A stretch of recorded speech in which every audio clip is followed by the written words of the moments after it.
Ladies and gentlemen, welcome. Today is my distinct pleasure to introduce a man who is recognized. The battle of evolution is only one skirmish in a much larger war. Science simply makes no use of the hypothesis of God. Ask yourself, what has intelligent design given us? Nothing. We cannot accept intelligent design as an alternative scientific theory. They will never accept that we have a better argument. They just pester us and they waste our time.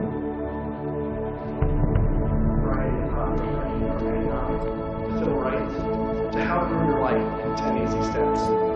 Today, Ben is speaking on the topic that has become increasingly important to him over recent years. While Ben has always been an ardent supporter of science, lately he has noticed an alarming trend in the scientific establishment that could have dire consequences for every American. Without further ado, please join me in giving a warm welcome for Mr. Ben Stein. Thank you. Thank you very much. Thank you very, very much. Thank you. Thank you very much, everybody. Thank you very much, gangsters. Thank you very, very much. Freedom is the essence of America. We're talking about freedom of speech, freedom of assembly, freedom from fear, freedom of religion. Martin Luther King said, America is essentially a dream, and he said it is a dream of freedom and equality, and freedom is the way to equality. And America simply would not be America without freedom. In every turning point in our history, the decision has always been about freedom. Freedom is what makes this country great. Freedom has allowed us to create, to explore, to overcome every challenge we have faced as a nation. But imagine if these freedoms were taken away. Where would we be? What would we lose? Well, unfortunately, I no longer need to imagine. It's happening. We are losing our freedom in one of the most important sectors of society, science. I have always assumed that scientists were free to ask any question, to pursue any line of inquiry without fear of reprisal. But recently, I've been alarmed to discover that this is not the case. It all began when I met evolutionary biologist Richard Sternberg in Washington, D.C. His life was nearly ruined when he strayed from the party line while serving as editor of a scientific journal affiliated with the prestigious Smithsonian Museum of Natural History. Your office was over there? That's correct. This here is the West Wing. Directly ahead of us is the West Wing of the Natural History Museum. So now you're not there anymore because you're a bad boy. No, I'm not. No, I was exiled. You're a bad boy. You question the powers that be. What was Dr. Sternberg's crime? He dared to publish an article by Dr. Stephen Meyer, one of the leading lights of the intelligent design movement. The paper ignited a firestorm of controversy merely because it suggested intelligent design might be able to explain how life began. As a result, Dr. Sternberg lost his office His political and religious beliefs were investigated, and he was pressured to resign. The questioning of Darwinism was a bridge too far for many. The mentioning of intelligent design that occurs at the end of the paper was over the top. And I think the intelligent design proponents have raised a number of very important questions. And you wanted to get those questions brought up and discussed. Placed on the table. Placed on the table. People were so upset about it. They were so upset that you could see they had a physical, emotional reaction. Wow. They were saying that Stephen C. Meyer is a well-known Christian, that Stephen C. Meyer is an intelligent design proponent, that Stephen C. Meyer is a Republican. It was all couched in terms of religion, politics, and sociology. The way the chair of the department put it is that I was viewed as an intellectual terrorist. Terrorist. Because of giving the topic of intelligent design some modicum of credibility.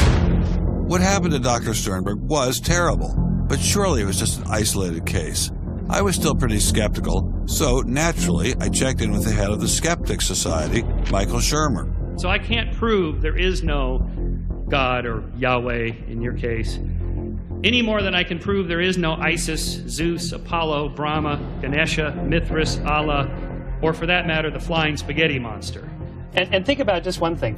Why would the aliens look like this? Well, these are bipedal. Who drew that? Skepticism, it's not a position you take. It's just an approach to claims. This one is called the borderlands of science, where sense meets nonsense. Is intelligent design nonsense? Well, it's unproven. So in that sense, it's nonsense. So I would put it in the sort of shaded areas between good, solid science and total nonsense. You know, it's sort of 3/4 of the way toward the nonsense side.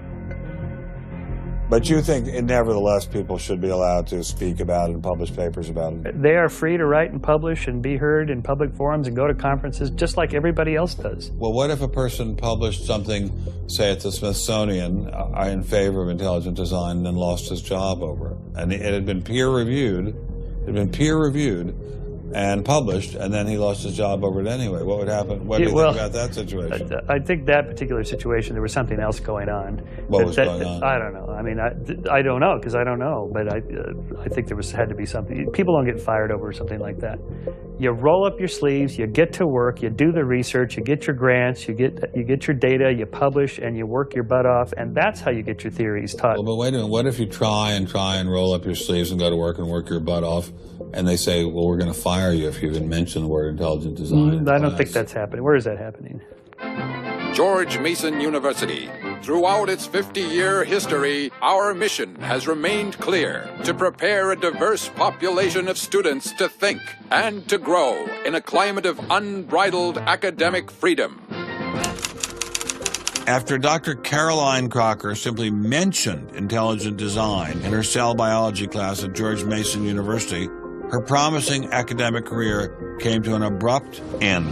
My supervisor invited me into his office. He said, "I'm going to have to discipline you for teaching creationism." And I said, I mentioned intelligent design on a couple of slides, but I did not teach creationism.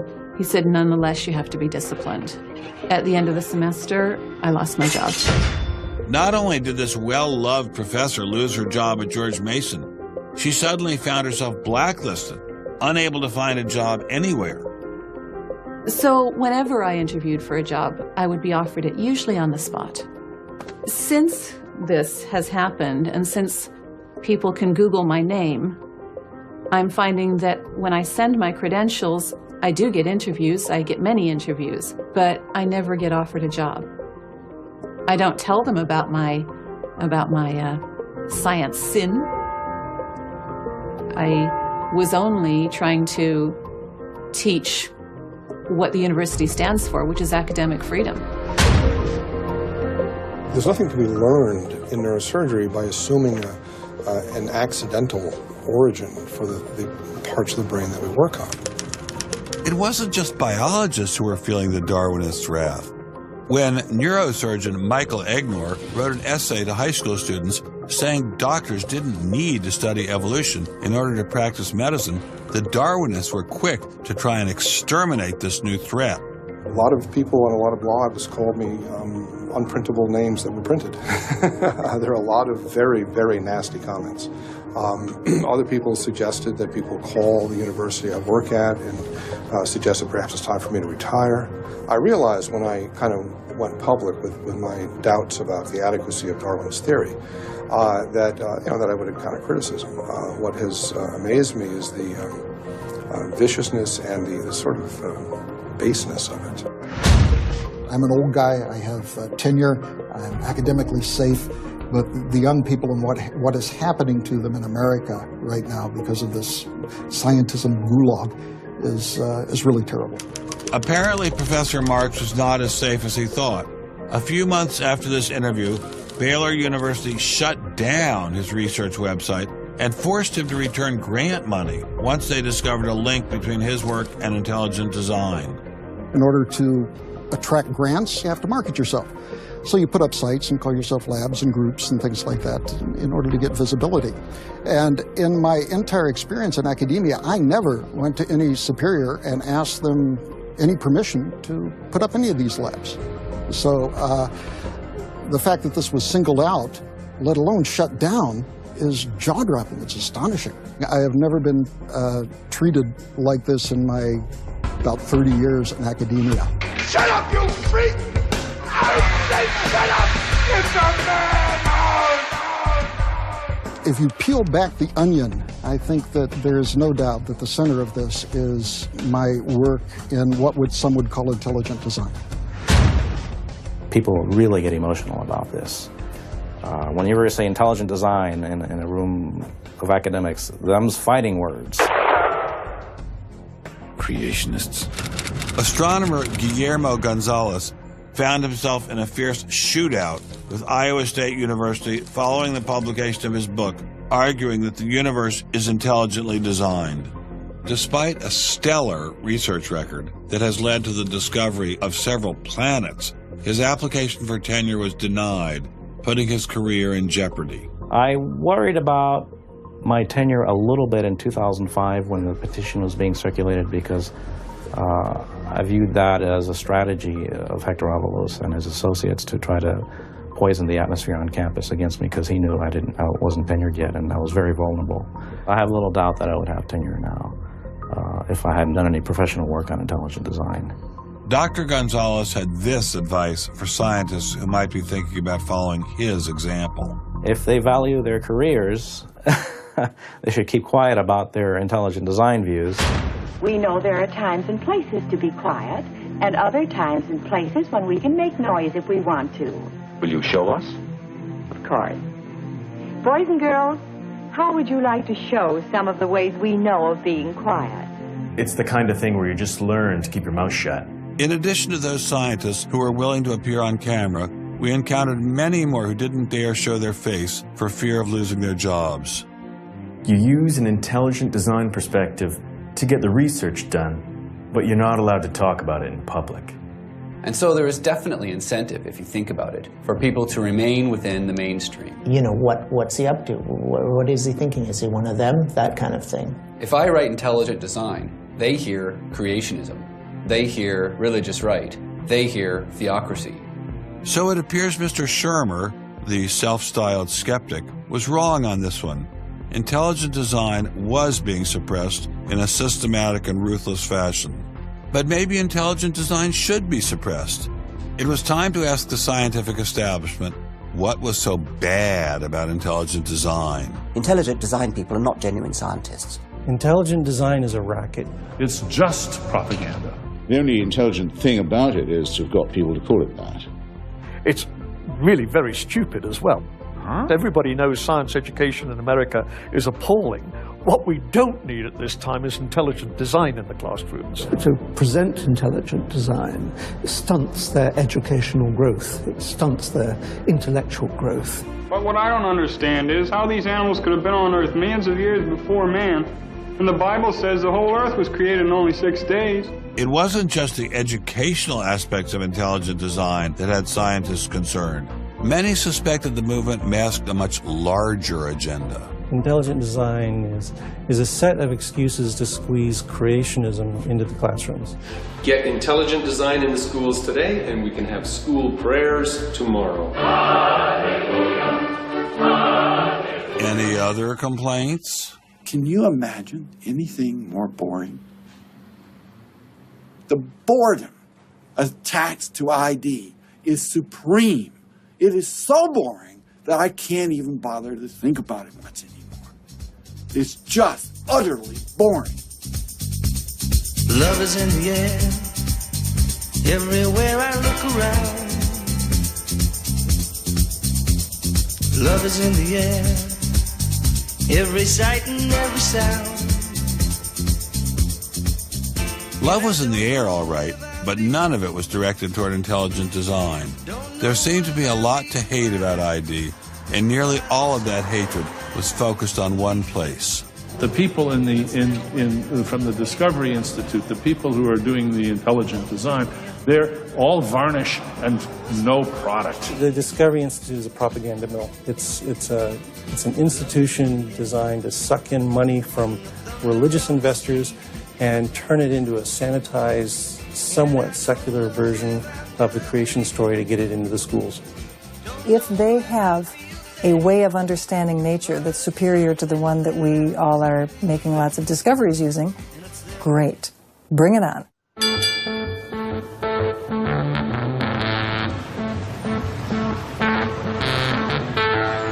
We are really, really lost. I think it's on 3rd. I think it's on 3rd. I think it's down there. I have no idea where this place is.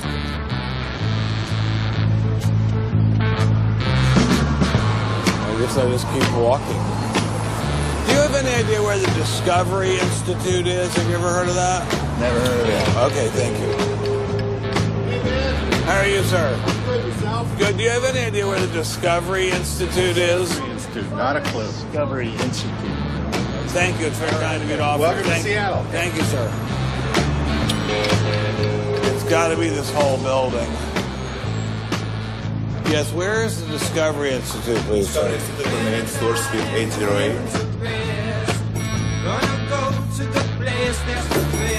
Okay. Very good. Aha! Success at last. Aha! We found you. Are you Bruce Chapman? I am. How are you? I'm Ben Stein. Well, Very kind of you to have me here. Well, I'm delighted to meet you. Can I look around and see your office? Absolutely. Do you just have this floor, or do you have several other floors as well? No, this is it. This is it? We've made an awful lot of trouble for being in such a small office. I thought it was going to be like the Pentagon. We're like the little boy that said the emperor has no clothes. And he didn't have a big organization either. When you go around and raise funds, your people are not saying to you, by the way, we're going to get all these scientists out of the classroom and put Christ back in the classroom. Well, I don't know that Christ has ever been in the science classroom. This is not a religious argument. This is something that people, we have fellows who are Jewish or agnostic or various other things. There are people, there are Muslim scientists. There are people of all kinds of backgrounds who agree that Darwin's theory has failed. And so why would you bring religion into it? You don't need religion. This is a red herring, Ben. People who don't have an argument are reduced to throwing sand in your eyes. Well, if the Discovery Institute could get its wish about this subject, what would your wish be? Well, on this subject, as on others, we'd like people to be able to have a robust dialogue and even a debate where the evidence, the best evidence, in this case, the best scientific evidence is made available to people. Well, surely no one questions there should be a debate. Oh, yes, they do. They do? They say the debate has been settled. Well, that the issue's when settled. was the debate settled? Ben, I'd like you to talk to the scientists. You don't want to get your science from me. Mr. Chapman claimed ID had nothing to do with religion. So why was my first stop Biola University, formerly known as the Bible Institute of Los Angeles? Your own personal Jesus.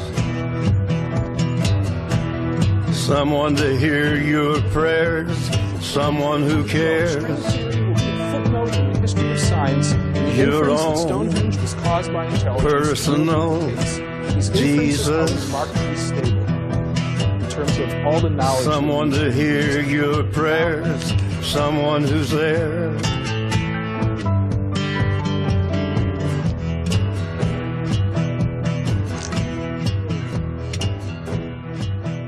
How much money have you ever gotten from Jerry Falwell? $0. How about Pat Robertson? 0. Are you a minister? No.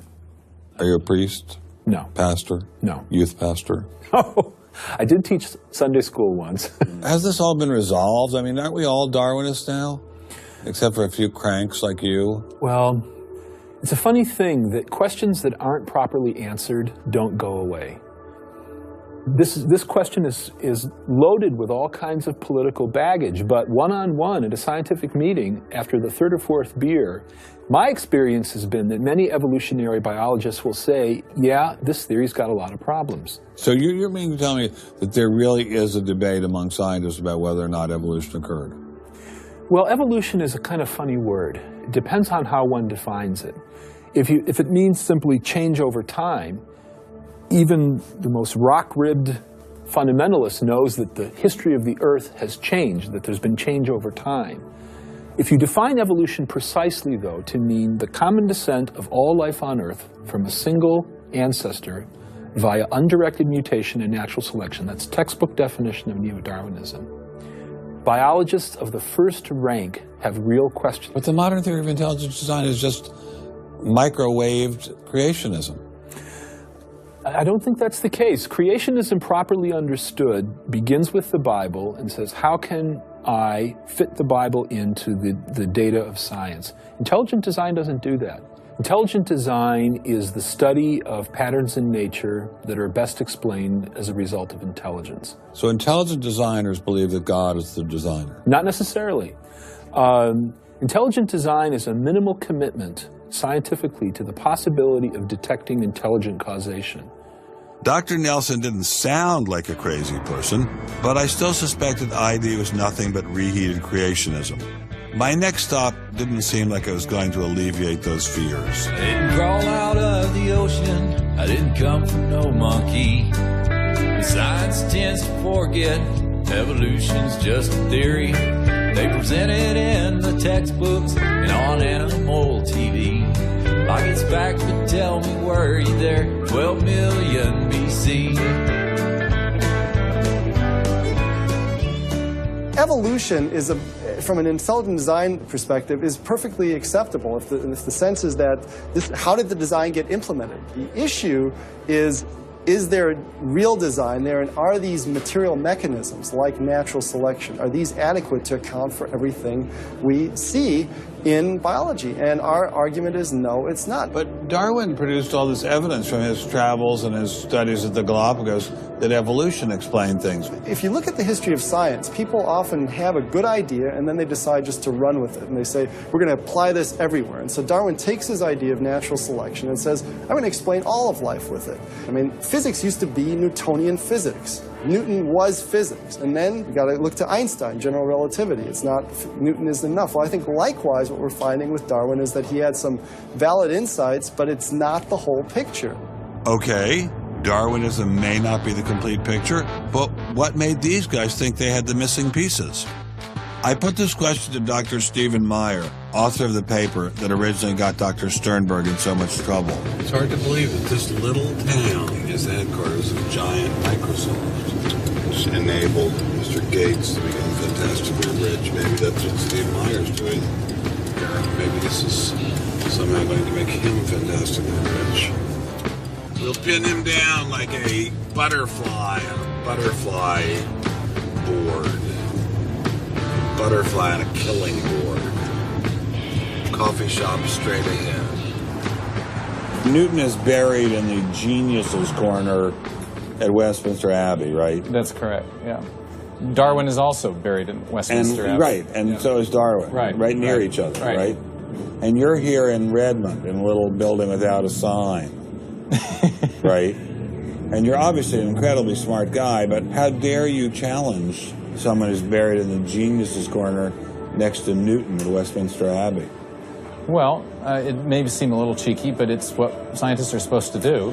When I was in Cambridge, one of my supervisors often advised us to beware the sound of one hand clapping, which was a way of saying if there's an argument on one side, there's bound to be an argument on the other. And what I found in studying the structure of the argument in The Origin of Species is that for every evidence-based argument for one of Darwin's two key propositions, there is an evidence-based counter-argument. Well, but is it a debate? I mean, there's just you and a couple of other guys in a dinky little office downtown, say on one side, and there's the faculties of all the great universities of the world on the other side. Speaking with a great uniform and authoritative voice. Right. Yeah. Well, in any case, the debate really isn't going to be settled by numbers. It's going to be settled by the evidence and the arguments.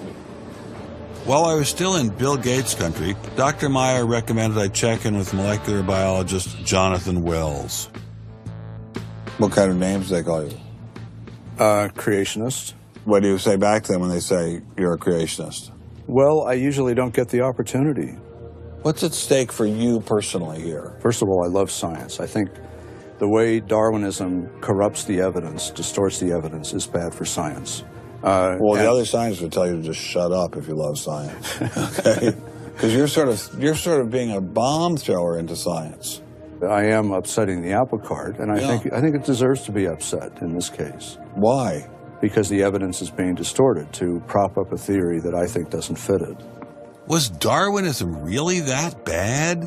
Perhaps a change of scenery would give me a fresh perspective. Quand je t'ai vu au coin de la rue, tout est vide, j'ai cru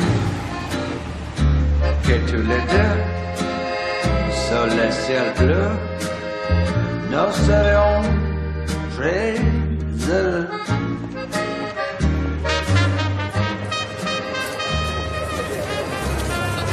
Mr. Berlinski, I assume? Mr. Stein. How are you, sir?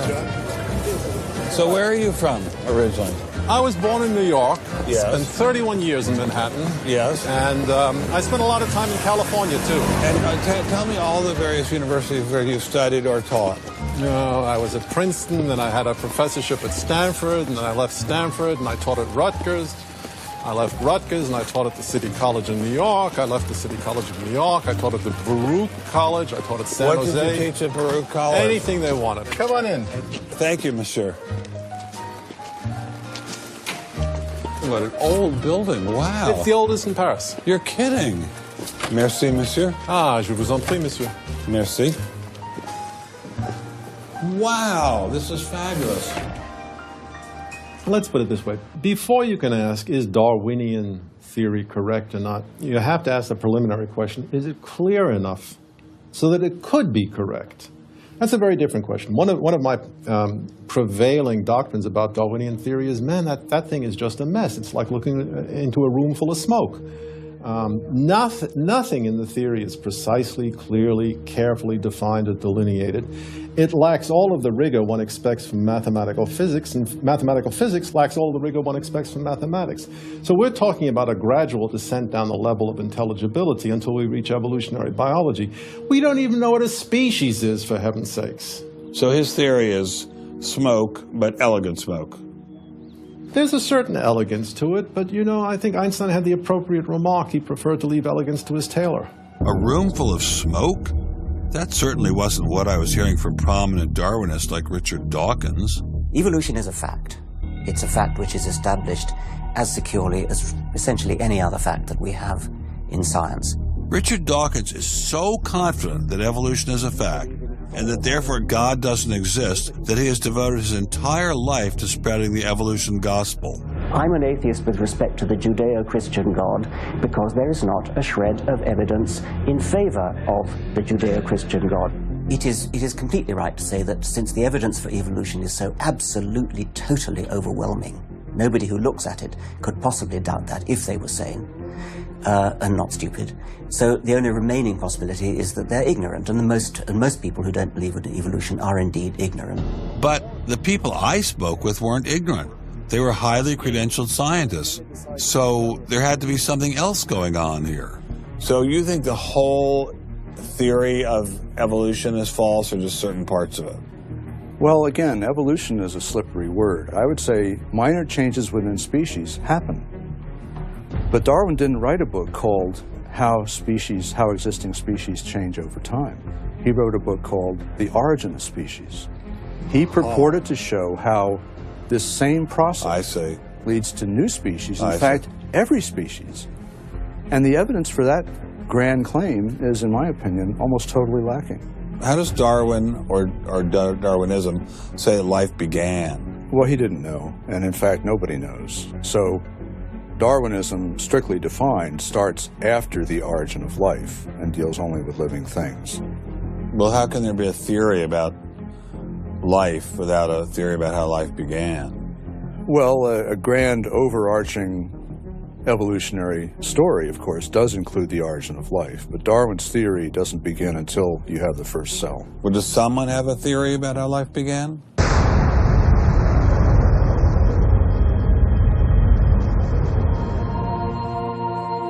This is the story of a small planet in space called Earth. For a typical Darwinian explanation of how life originated, Dr. Wells directed me toward this documentary. The chemical elements essential for life, hydrogen, oxygen, carbon, and nitrogen, were now in place. What was needed was a way of combining them. Perhaps the energy came from lightning. Whatever it was. Excuse me? Whatever it was, energy managed to arrange these chemical ingredients in just the right way. Whatever it was? I was hoping for something a little more scientific. The most popular idea has been that life emerged spontaneously from primordial soup. In 1953, Stanley Miller mixed water, methane, ammonia, and hydrogen to simulate the early Earth's atmosphere. Then he ran electricity through it in an attempt to jumpstart life. It's alive! It's alive! It didn't work. While the initial results seemed promising, 50 years later, most serious scientists have abandoned this approach in favor of alternate theories. Prominent Darwinist Michael Roos attempted to explain one of them to me. He wasn't kidding. How did we get from an inorganic world to the world of the cell? Well, one popular theory is that it might have started off on the backs of crystals. My crystal ball. Molecules piggybacked on the back of crystals forming, and that this led to more and more complex. But of course, the nice thing about crystals is every now and then you get mistakes, mutations, and that this opens the way for natural selection. But at one point there was not a living thing, and then there was a living thing. How did that happen? Well, this is I've just told you. And I don't see any reason why you shouldn't go from very simple to more and more complex to more and more complex. I don't either, but I don't know how you get from mud to a living cell. That's my question. Yes, well, I've told you. I think it's on the back of crystals. On the backs of crystals. On the backs of crystals is at least one hypothesis, yes. So that's your theory, and you think that is more likely and less far-fetched than intelligent design? I think it is. I wouldn't put Ben Stein's money on Dr. Roos's joyriding crystals, but it did make me wonder, what were the chances of life arising on its own? It's been speculated that probably there would have to be a minimum of about 250 proteins to provide a minimal life function. If that's really true, then I think it's almost inconceivable that life could have happened in some simple step-by-step way. Okay, so the simplest form of life requires at least 250 proteins to function. What's so difficult about that? Welcome to the Casino of Life. Who wants to spin for a chance to win? Oh, sure. I'll give it a shot. What do I win? Take a look at this. How about the world's first single-cell organism? This perfectly aligned string of proteins could be yours. Now, take a spin.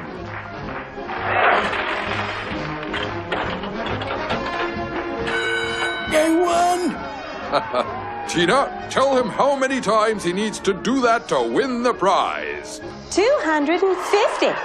That's right, folks, and all in the correct order. But that's impossible. We've heard that before, haven't we, Richard? Come on, Mother Nature, do your thing. You stupid machine! I hate you!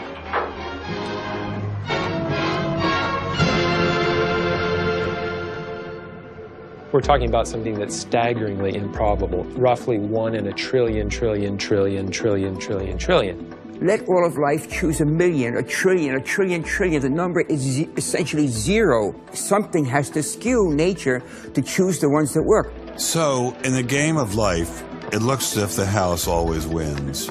Luckily, some serious scientific minds have figured out a way to beat the odds. Directed panspermia.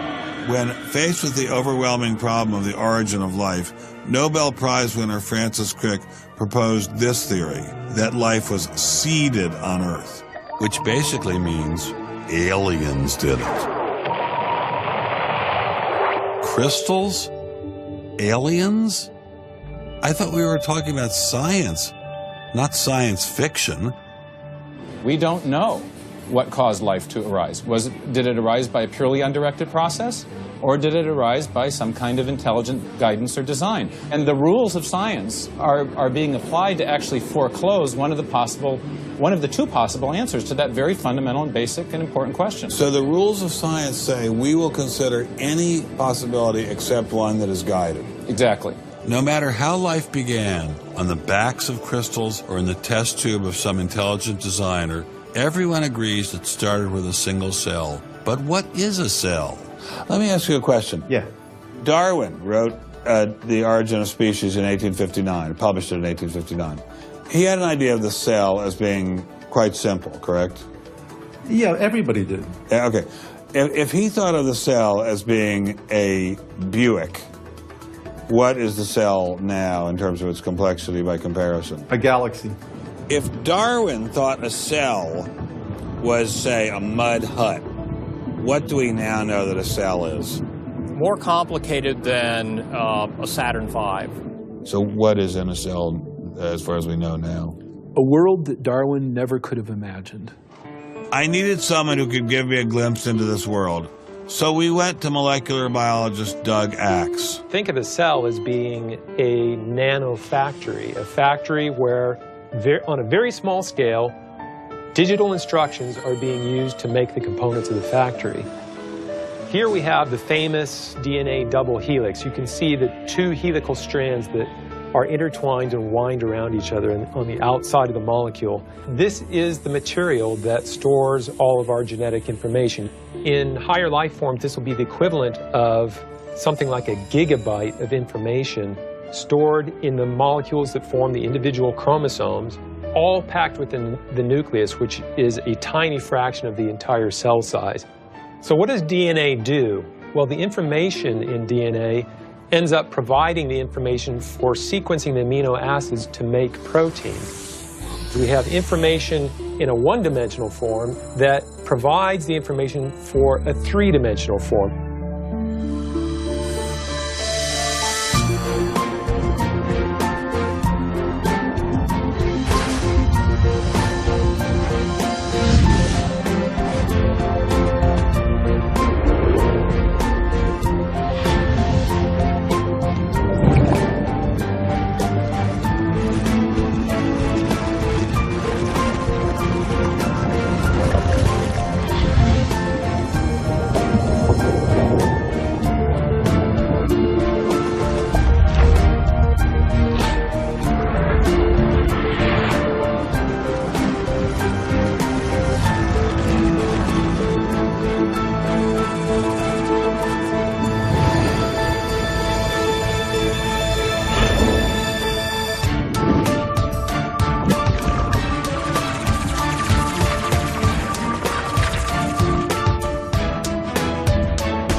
I'm finally just beginning to grasp the complexity of the cell.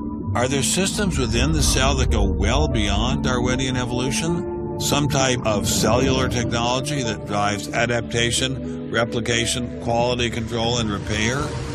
What if these new mechanisms have massive design implications? Well, I say, so be it. The cell really is like nothing we've ever seen in the physical world. That's got to be firmly grasped. That's not something we can just say, oh, well, it's just a little bit more of the same old, same old. It's not the same old, same old. We are finding is that there's information that's in the cell that cannot be accounted for in terms of these undirected material causes. So there's, it has to be. And so there's some other, so it has to be an information source. So one of the key questions faced by modern biology is, where do you get information from? Well, Darwin assumed that the increase in information comes from natural selection. But natural selection reduces genetic information, and we know this from all the genetic population studies that we have. And where does the new genetic information going to come from? Well, that's the big question. So when we find information in the DNA molecule, the most likely explanation is that it too had an intelligent source. I mean, we need engineering principles to understand these systems, okay? I mean, it's only because of our advancements in nanotechnology that we can even begin to appreciate these systems. But using intelligent design didn't seem to stop the scientists I spoke with, so why all the controversy? Suppose we find, simply as a matter of fact, that our scientific inquiries point in one direction. Which is that there is an intelligent creator. Why should we eliminate that from discussion? Streng verboten? How come? Why? Streng verboten.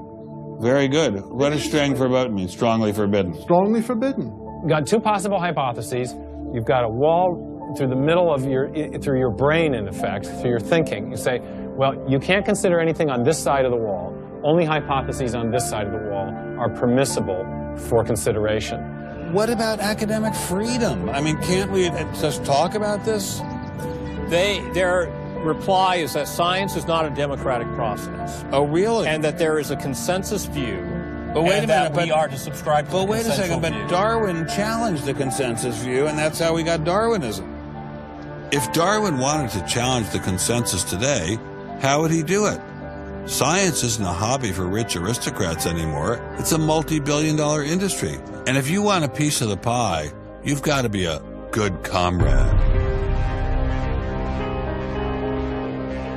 Scientific ideas. How we get them to you, the people. Every idea must be inspected to ensure that it is safe. All theories must pass through a series of checkpoints. First, the Academy. Getting a controversial theory through the Academy can be dangerous. Few people know this better than Congressman Mark Souder. He uncovered a targeted campaign led by individuals within the Smithsonian and the National Center for Science Education to destroy Dr. Sternberg's credibility. If you want peer reviews, if you want to be published, if you want to go to respected institutions, the core view does not tolerate dissent. There's kind of a, this is the way it is, and anybody who's a dissenter should be squashed. Are you going to be on my side if I let you up? Sure, Chick, sure. I'm on your side. Just let me up. I'll do anything you say. Souder isn't the only one who has witnessed the Academy's tactics. Journalist Larry Witham has seen similar behavior during his 25 years of covering the evolution controversy. Once you're thick in science, you can't question the paradigm. But if you want to get grants, if you want to be elected to high positions, if you want to get awards as a promoter of public education of science, you can't question the paradigm. People can... Traveling. Who are you? Oh, I am the great and powerful Wizard of Oz.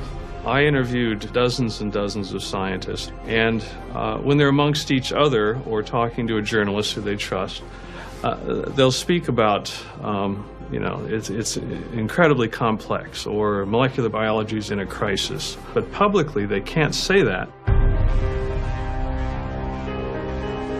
Keeping a keen eye on the Academy, our various watchdog organizations. Listen to Eugenie Scott of the National Center for Science Education. The NCSE has been at the... about the coverage of evolution in them. NCSE was started by a group of scientists and teachers who were very concerned because in the late 70s and early 80s there were a lot of attempts to pass equal time for creation science and evolution laws. And clearly this is something that neither scientists nor teachers liked. It wasn't exactly help the creationists are coming, but it's, kind of along those lines. Most scientists just throw up their hands and say, creationists, they drive me crazy, you handle it.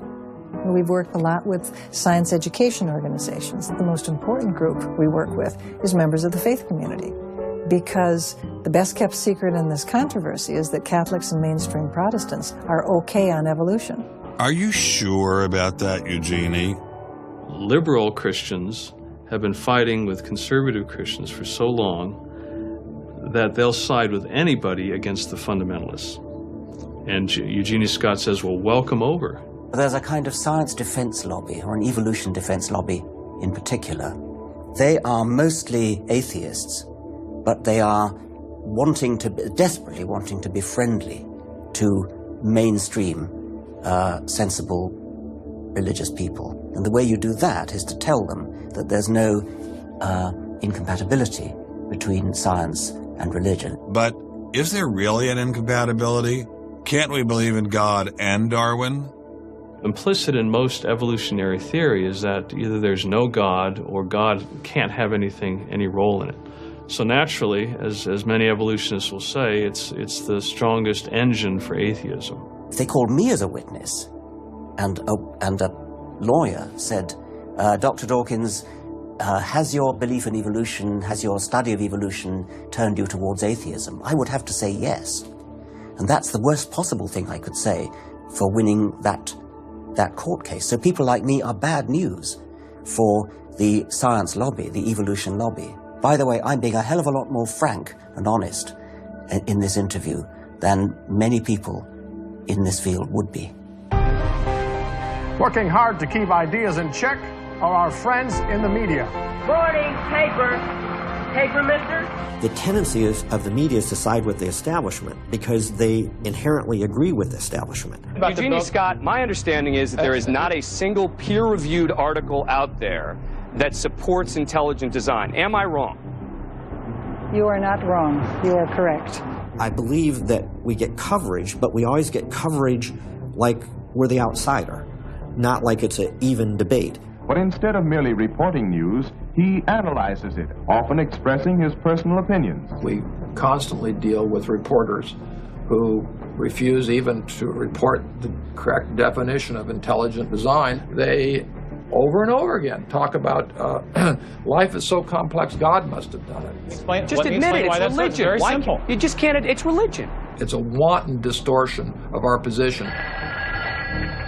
So you'd ask. I've got a hot story here. You can look at Associated Press stories, and the same sentence will appear in those stories for 10 years. Intelligent design says that life is too complex. It's called a boilerplate.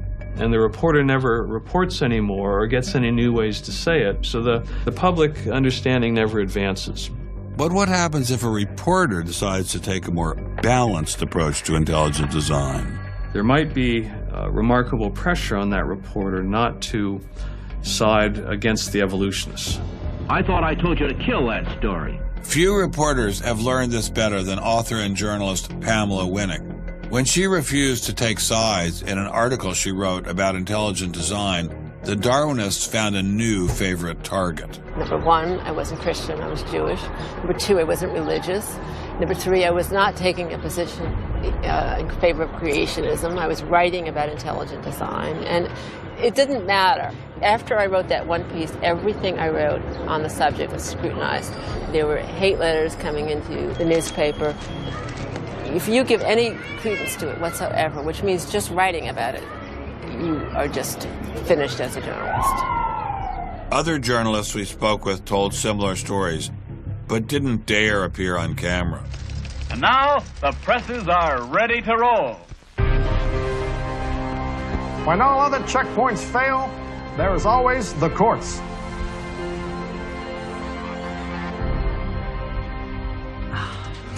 We have spent an enormous amount of time trying to prove to the court what everybody already knows, that intelligent design is a particular religious belief.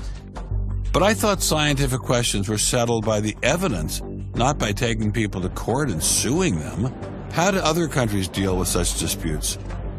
Dr. Marcy Giertuk, a population geneticist who now represents Poland in the European Parliament, was able to shed some light on this topic. The censorship of teaching criticism of evolution is and always was much stronger in, say, in your country, in the United States, than it ever was in Poland. Why? Why would the censorship? That is because you have a political correctness in your country. These issues are brought to court, and the court says what you can and what you cannot teach. We want to know what you teach, what books you use, how you teach it. We never had that sort of way of deciding scientific issues in Poland. We never had the courts involved. So you are saying that as far as the teaching of science is concerned, Poland is freer academically than the United States. I think in this particular issue of evolution, I think this is true. But how effective are the courts in deciding such matters? What about the general idea that intelligent design is doomed as a result of several recent legal setbacks? I think court cases don't decide anything. I mean, if you look at the Scopes trial, who won that trial? It wasn't the evolutionists. I mean, it was the Tennessee law was upheld, barring evolution. And yet, in the popular imagination, Scopes is the hero. Inherit the Wind, that movie, which is really bogus history based on the Scopes trial, has carried the day. These issues go much deeper than any decision by a judge. The evolution debate does seem to run much deeper than the courts, much deeper even than science. To generate this level of hostility, ID must threaten something at the very core of the Darwinian establishment. The entire globe is today the site of a momentous conflict. It is the challenge of ideas.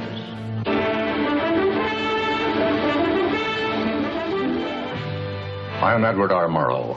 For a little while, I would like to review with you the great conflict of our times, one which demands and must get the attention and the involvement of each one of us. This conflict over the principles of evolution has become a religious war. It really is no longer about scientific investigation. It is total competition with an antagonist who is putting into it everything within his capability. The situation has reached a point where many of evolution's top apologists have switched from defending Darwinism to attacking religion in what they see as a bid to stamp out intelligent design at the source. Richard Dawkins is the best example of this. His recent book, The God Delusion, has sold over 1 million copies worldwide. The God Delusion is my long-expected, long-worked-on full frontal attack on religion. To me, science is about trying to explain existence, and religion is about trying to explain existence. It's just that religion gets the wrong answer. But is Dawkins correct? Are science and religion really at war? For an appraisal of this continuing and protracted conflict, we can go to a reporter who has watched the growing conflict with the perception of a trained military observer. Oxford professor Alistair McGrath, author of The Dawkins Delusion, seemed like the ideal person to answer my question. Richard Dawkins has a charming and very, I think, interesting view of the relationship between science and religion. They're at war with each other, and in the end, one's got to win, and it's going to be science. It's a very naive view. It's based on a complete historical misrepresentation of the way science and religion have interacted. Dawkins seems to think that a scientific description is an anti-religious argument. Describing how something happens scientifically somehow explains it away. It doesn't. But the questions of purpose, intentionality, the question why, still remain there on the table.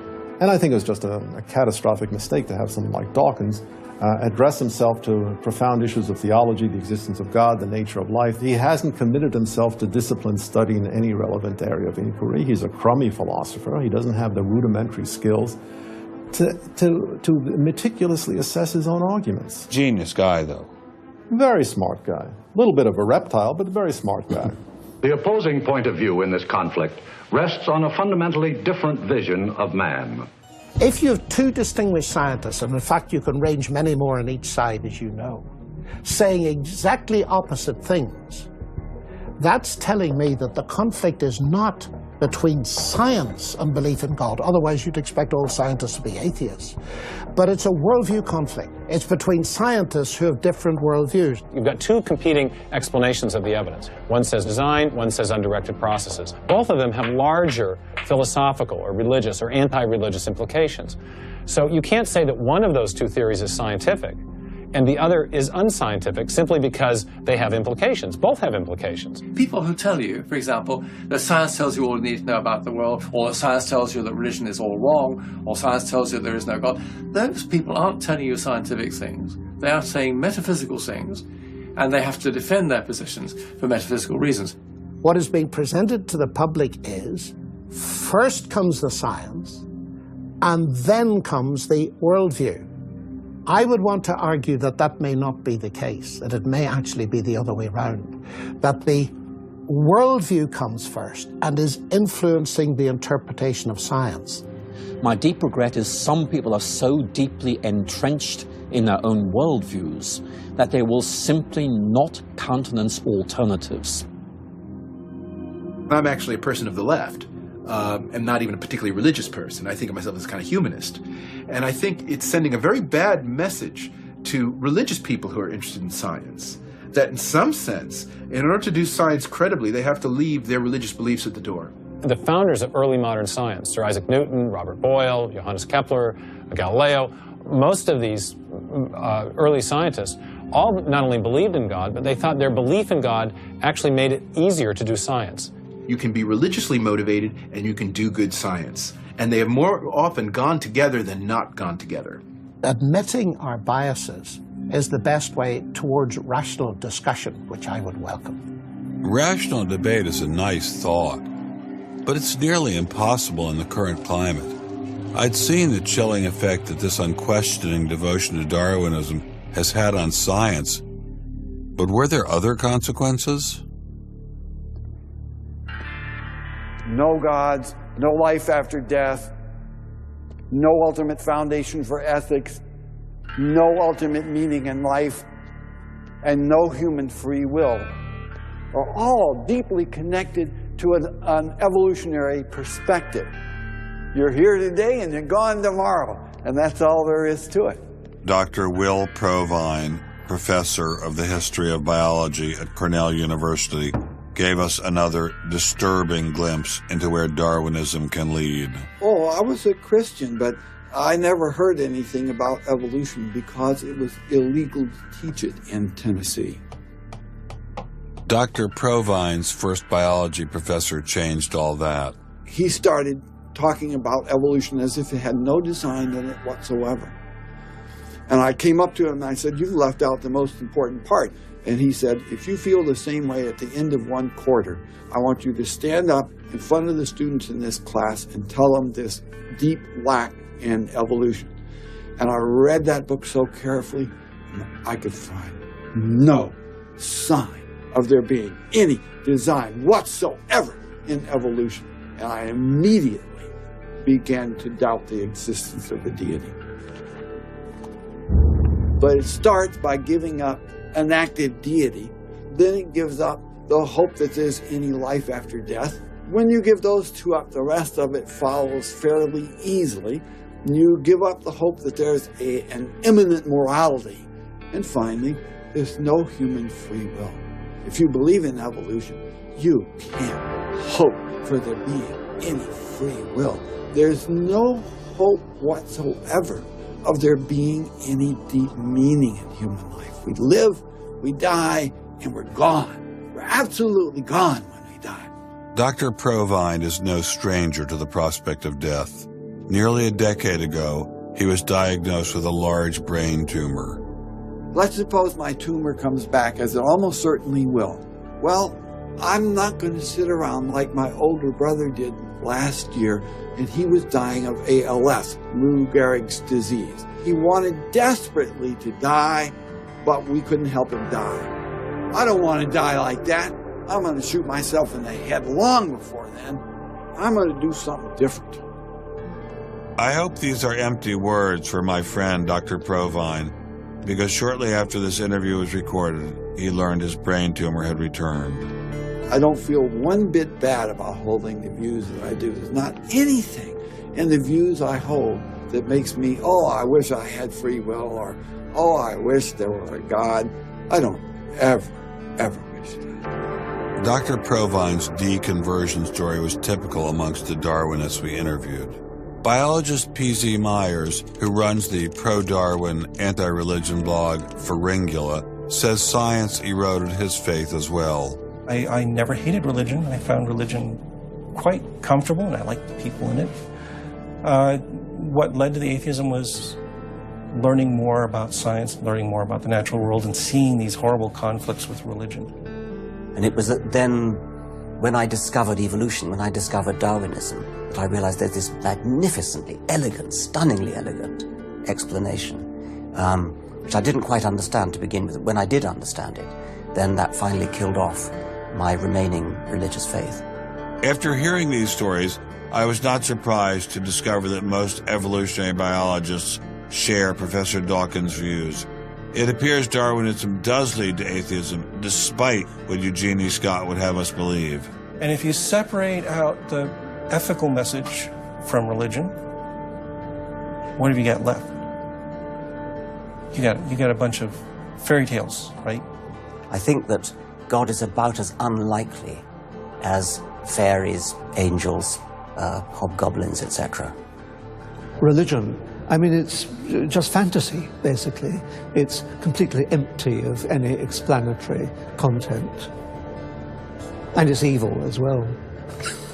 Half the people in this country think that drugs is what you have to regulate to make us safer, and half the people think guns. That's what you got to regulate to make us safer. But I always think if you're going to regulate one thing that has the most potential to cause death and destruction, religion. You got to start with religion, and religion is an idea that gives some people comfort, and we don't want to take it away from them. It's like knitting. People like to knit. You know, we're not going to take their knitting needles away. We're not going to take away their churches. But what we have to do is get it to a place where religion is treated at the level it should be treated. That is something fun that people get together and do on the weekend, and really doesn't affect their life as much as it has been so far. So, what would the world look like if Dr. Myers got his wish? Greater science literacy, which is going to lead to the erosion of religion. And then we'll get this nice positive feedback mechanism going, where as religion slowly fades away, we get more and more science to replace it. And that will displace more and more religion, which will allow more and more science. And we'll eventually get to that point where religion has taken that appropriate place as a side dish rather than the main course. But will eradicating religion really lead to a modern utopia? Let me try to imagine that, and let's let history be our guide.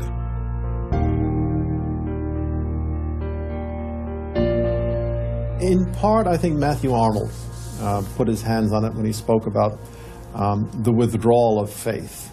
There is a connection between a society that has at least a minimal commitment to certain kinds of transcendental values and what human beings permit themselves to do one to the other. Many of these people in the 19-teens, 1920s who were putting forward some of these ideas about racism were considered the leading scientists. These were Darwinists who were taken seriously by fellow academics. It's not to say that all academics believed it. These leading academics, were there any of them who were Americans? There were plenty of Americans who were saying similar kinds of things. Not only were Americans saying such things, they were pioneers in this fledgling science known as eugenics. They thought they could help evolution along by sterilizing the so-called feeble-minded and prohibiting them from getting married. Physicians who are aware of the history of 20th century American medicine harbor some bad feelings towards Darwinists because of eugenics. And the eugenics, which was an attempt to breed human beings, it was the darkest chapter of American medicine ever. There were 50,000 people involuntarily sterilized because they were deemed unfit to breed, basically. Eugenics isn't just history. The spirit of the movement lives on today. Margaret Sanger was the head of Planned Parenthood.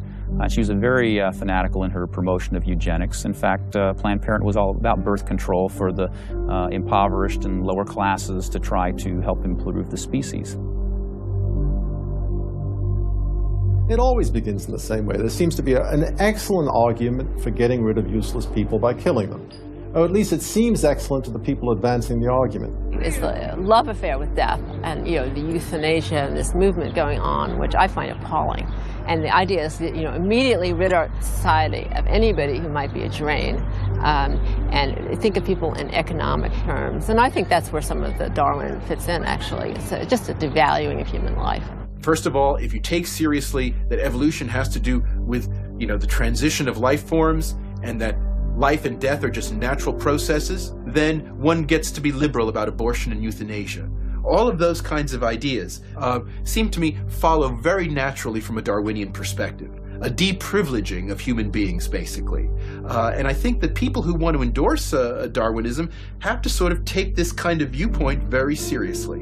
And when we see an elite, and it is an elite that controls essentially all the research money in science, saying there is no such thing as moral truth, science will not be related to religion. I mean, it's essentially official policy of the National Academy of Science that religion and science will not be related. I mean, hey, that cuts off a lot of debate, doesn't it? What's going to happen if this doesn't change? Well, I think we're watching it happen, aren't we? I needed time to think, so I traveled to the birthplace of this idea.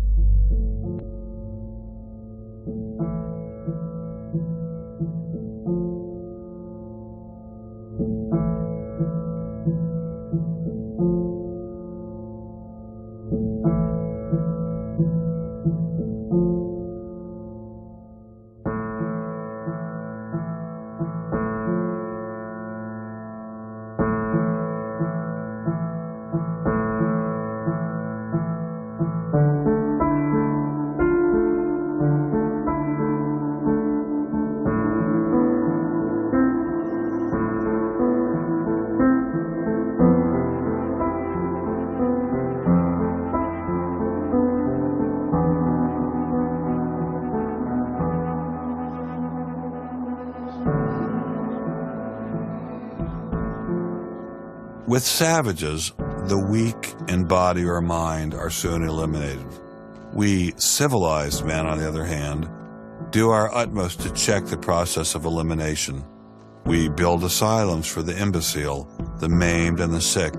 Thus, the weak members of civilized societies propagate their kind. No one who has attended to the breeding of domestic animals will doubt that this must be highly injurious to the race of man.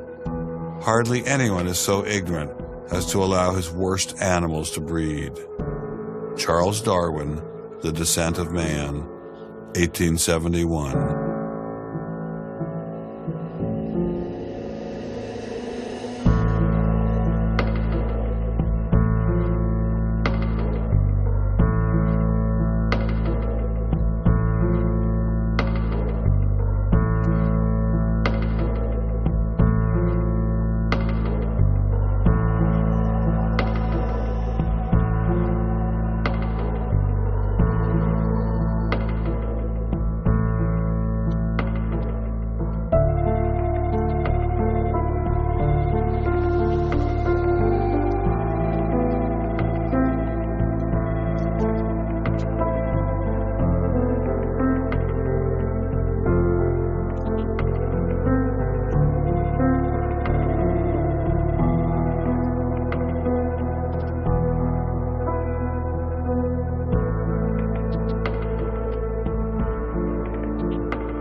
throughout the Cold War in Germany, there was this wall erected to keep ideas out. It was erected by people who held an ideology, that were afraid of a competition from other ideas that would come into their society. And what we're seeing happening in science today is very much like that. But I think that's just a strategy for protecting a failing ideology from competition. America didn't become the great nation that it is by suppressing ideas. It progressed by allowing freedom of speech and freedom of inquiry. Thomas Jefferson got it right when he wrote, "We hold these truths to be self-evident, that all men are created equal, that they are endowed by their Creator with certain unalienable rights, that among these are life, liberty, and the pursuit of happiness." Hundreds of thousands of Americans have given their lives to protect these values, but now they're under threat once again. It wasn't just scientists who were being expelled. It was freedom itself, the very foundation of the American dream, the very foundation of America. If we allowed freedom to be expelled in science, where would it end? The Darwinian establishment is so massive and so entrenched, it appears impenetrable. I couldn't bring it down myself, but I could at least confront those who had expelled the scientists I'd met. What would you say if you had Eugenie Scott sitting next to you? What would you say to her? I would ask her, by what authority does she and those like her presume to declare what is and is not science? You know, he's sort of made himself martyr of the day. They've gotten a lot of mileage out of, poor Rick Sternberg. And we got lip service from the leadership of the Smithsonian, but I didn't feel they ever followed through. We went into the Smithsonian looking for answers, but we ran into the same stone wall as Congressman Souter. We're not authorized to do this, Mr. Scott. Come on down to the office with me,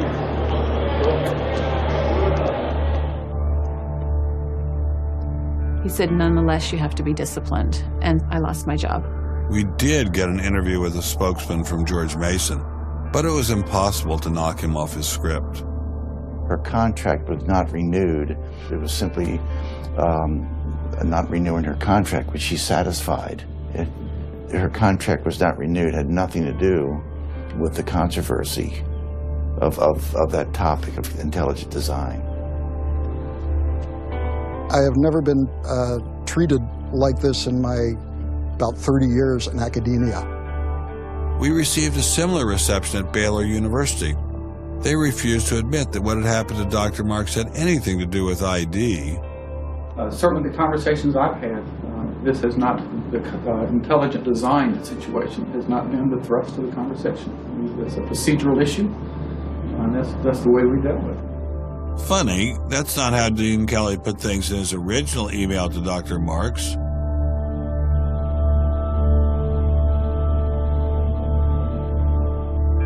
I'm not mixing my religion with my science. The questions that I ask in my intelligent design research are perfectly legitimate scientific questions. At least the top guns at Iowa State were willing to own up to their actions. What we wanted to stop is the use of the name of ISU to validate intelligent design elsewhere. And we did succeed. I really think a lot of Guillermo. He's a great guy. So, I mean, that's why I'm kind of disappointed, all right, that he should have just left this alone. So, in my opinion, should have just left it alone. Dr. Hauptmann elaborated further on his great regard for Gonzalez. This is quoting an email from you to Mr. Avalos. You say, "Sometimes it is just best to ignore idiots," in reference to Guillermo. And then the religious nutcases should be challenged at every opportunity. Yeah, because, for example, you... in that case, I'm thinking more of, say, the creationist crowd who claims that God put all the animals on an ark and that's it. All right? That's where all of our animals came from today. That's crazy, okay? You shouldn't be insulting even children with that kind of thing. So these are the idiots, all right? They've always been around. They've always been around. Going after the perpetrators in each of these cases wasn't getting me anywhere. So I reconnected with Dr. Berlinski and Dr. Schroeder to see if they had any advice.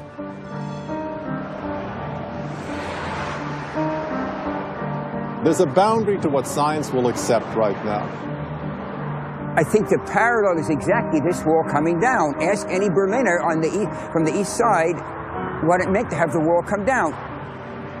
If it is possible to make a break in the wall that will allow academia to ask these fundamental questions that exist and allow them in the science classrooms as well.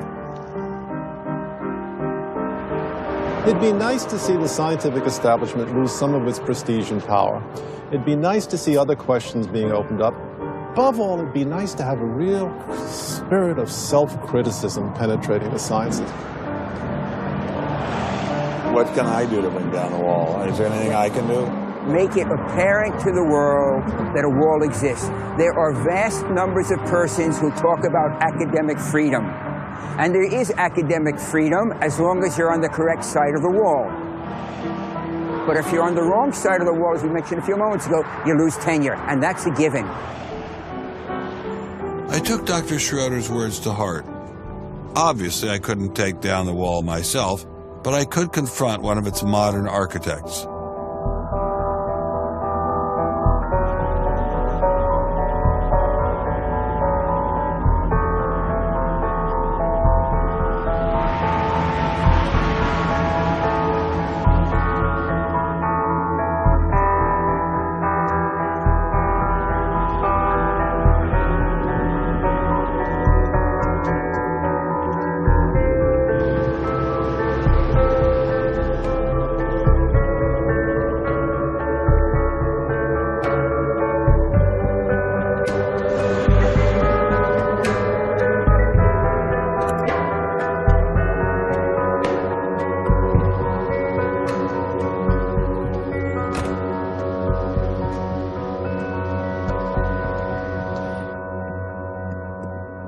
Hello, Professor Dawkins. How are you?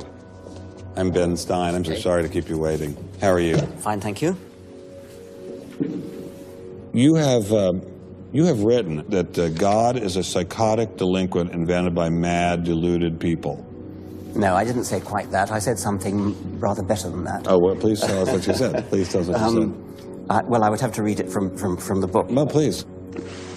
The God of the Old Testament is arguably the most unpleasant character in all fiction. Jealous and proud of it, a petty, unjust, unforgiving control freak, a vindictive, bloodthirsty ethnic cleanser, a misogynistic, homophobic, racist, infanticidal, genocidal, filicidal, pestilential, megalomaniacal, sadomasochistic, capriciously malevolent bully.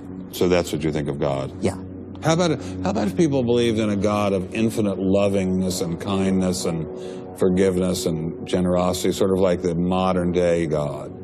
Why spoil it for them? Why not just let them have their fun and enjoy it? I mean, I don't want to spoil anything for anybody. I write a book, people can read it if they want to.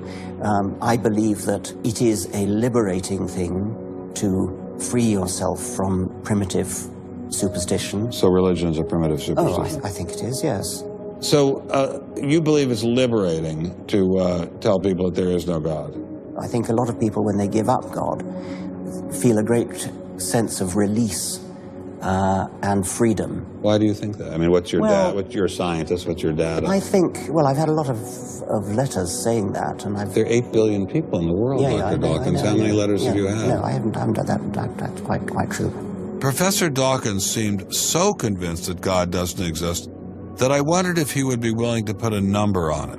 Well, it's hard to put a figure on it, but I mean, I'd put it as something like, 99% against or something. Well, how do you know it's 99%? I don't. Say not 97%. No, I did. You asked me to put a figure on it, and I'm not comfortable putting a figure on it. I think I just think it's very unlikely. What? But you couldn't put a number on it? No, of course not. So it could be 49%. Well, it would be. I mean, I think it's unlikely, and it's quite far from 50%. How do you know? I don't know. I mean, I put an argument in the book. Well, then who did create the heavens and the earth? Why do you use the word who? You see, you immediately beg the question by using the word who. Well, then how did it get created? Well, by a very slow process. Well, how did it start? Nobody knows how it started. We know the kind of event that it must have been. We know the sort of event that must have happened for the origin of life. And what was that? It was the origin of the first self-replicating molecule. Right, and how did that happen? I told you we don't know. So you have no idea how it started? No. Nor has anybody. Nor has anyone else. What do you think is the possibility that intelligent design might turn out to be the answer to some issues in genetics or in evolution? It could come about in the following way. It could be that at some earlier time, somewhere in the universe, a civilization evolved by probably some kind of Darwinian means to a very, very high level of technology and designed a form of life that they seeded onto perhaps this planet. Now, that is a possibility and an intriguing possibility. And I suppose it's possible that you might find evidence for that if you look at the details of biochemistry, molecular biology. You might find a signature of some sort of designer. Wait a second. Richard Dawkins thought intelligent design might be a legitimate pursuit? And that designer could well be a higher intelligence from elsewhere in the universe. Well, but that higher intelligence would itself have had to have come about by some explicable or ultimately explicable process. It couldn't have just jumped into existence spontaneously. That's the point. So Professor Dawkins was not against intelligent design, just certain types of designers, such as God. So the Hebrew God, the God of the Old Testament, he doesn't exist in your view? Certainly. I mean, that would be a very unpleasant prospect. And the Holy Trinity of the New Testament, nothing like that. Do you believe in any of the Hindu gods? Like Vishnu? How can you ask such a question? You don't, right? How could I? I mean, why would I, given that I don't believe in any others? You don't believe in the Muslim God? No. I mean, why do you even need to ask? Well, I just wanted to be sure. So you don't believe in any God anywhere? Any God anywhere would be completely incompatible with anything that I've said. I assume. Yeah. I just wanted to make sure you don't believe in any God anywhere. No. What if after you died you ran into God? He said, "What have you been doing, Richard? I mean, what have you been doing? I've been trying to be nice to you. I gave you a multi-million-dollar paycheck over and over again with your book, and look what you did." Bertrand Russell had that point put to him, and he said something like, "Sir, why did you take such pains to hide yourself?" But if the intelligent design people are right, God isn't hidden. We may even be able to encounter God through science, if we have the freedom to go there. What could be more intriguing than that?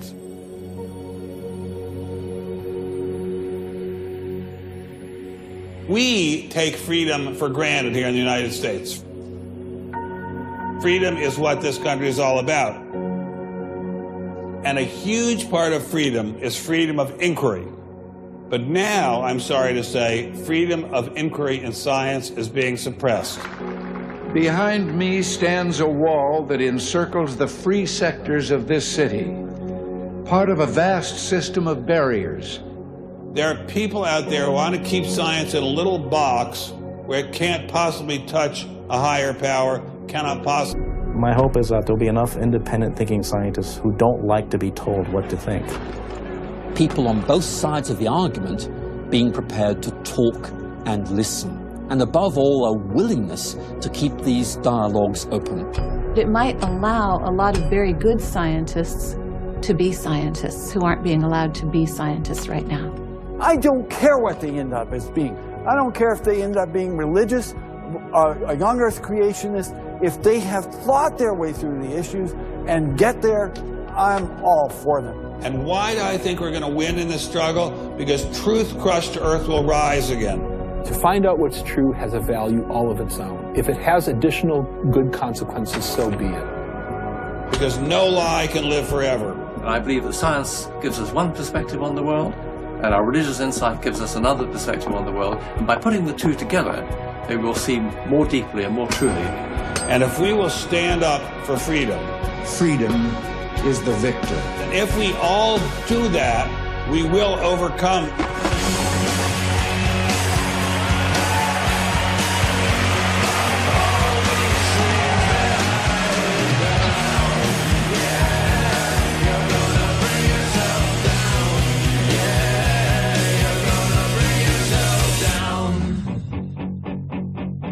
I've taken a first step by speaking out on this issue.